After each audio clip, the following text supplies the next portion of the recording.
Wyndblast is a play-to-earn game on the Avalanche network. It's released about 2 months ago.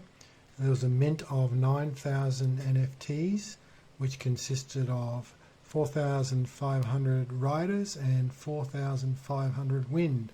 Wind being the dragons. Let's check it out and see what we can learn. Okay, so here we go. The mint is sold out. Let's watch the trailer and see if we can see what's this about. Welcome to Chronica Sola, a mystical land filled with majestic creatures, fierce warriors, and legendary arms. Forge the mightiest weapons and carve your own destiny. Discover legendary creatures known as Wynds and create an everlasting bond to be by your side as you traverse our universe. Adventure awaits the daring as you soar the skies of Chronica Sola in Wyndblast. Launching soon. Okay, that's Wyndblast. And the story, it's set on or in a magical world of Chronica Sola. Now, Chronica Sola consists of all these floating islands, and to get between the islands you need to have a wind.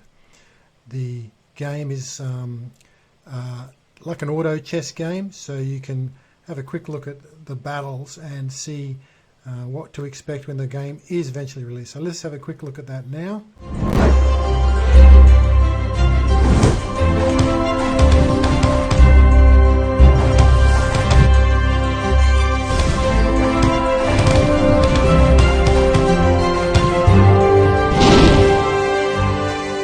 Okay, it looks pretty cool, hey? Let's move on.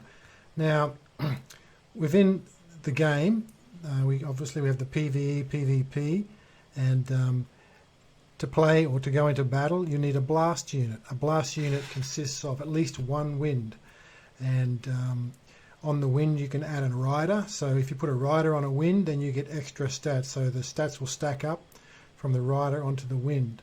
And also in the future, they plan to mint some equipment which will add more to the stats of the blast unit. So when you go in battle, you have a higher chance of winning.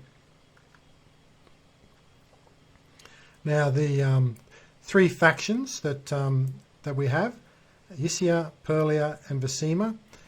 Now each of these are set in different continents in the land of Chronica Sola, and slightly different characteristics.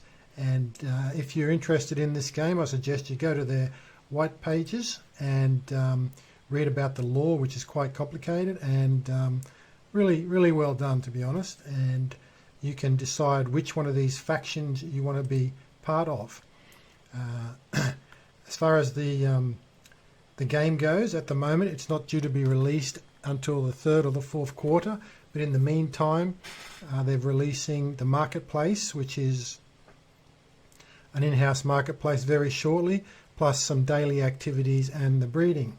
With the breeding, you can breed your winds and you can train your riders. So the winds are broken into three types. There's the basic wind, the Draconis, and the Archdraconis. The Archdraconis is the best, and they're very rare, and they have the highest stats. So you want to try and get an Archdraconis if you can, but they're very hard to come by. And also, as far as the riders go, 3 levels again. We have a mercenary, a veteran mercenary, and a hero. And the heroes being the best with the highest stats. So the ultimate is to get the Archdraconis with the hero, and you've got the best chance of winning the game. And as far as breeding goes, with the winds, you can breed up to 3 times, and looks like they put a lot of effort into this game to stop any inflationary pressure on the game.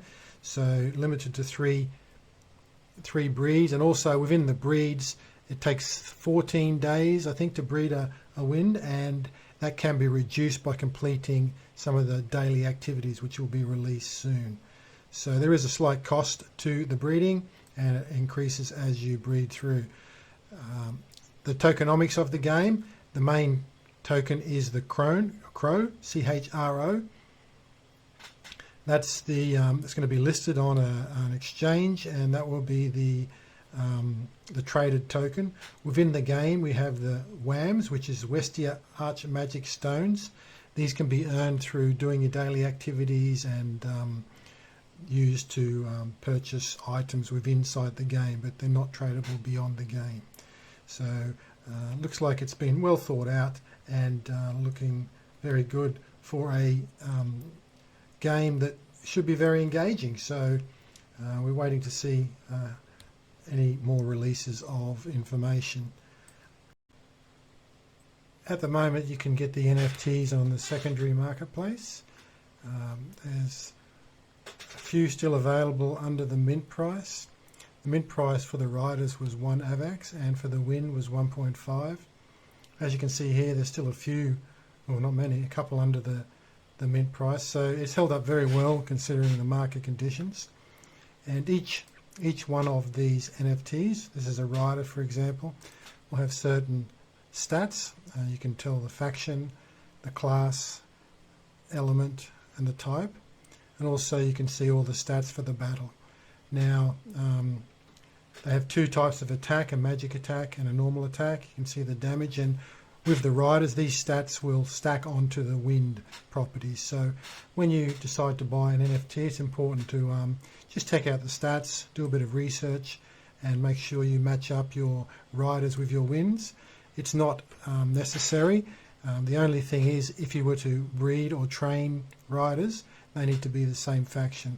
As far as the battle goes, it doesn't matter. You can have, you know, a Vecima rider on a Perlia Wind, for example, and it doesn't make it it does make a difference if you can match them up. We don't know the exact way it will work, but there's been indication that if you match the faction and the element and the class, then there will be a higher buff with that. So at this stage I'd say yes, it's a good idea to match them up where possible. Okay, so that's the secondary marketplace. And also if you want to look at the roadmap, you can see they've been ticking off the roadmap as it goes. The initial holder offering has been launched for the Crow token. They were offered at 10 cents a token. Very soon the public launch will be happening, and they're just about to announce that, and that will be launched at 18 cents.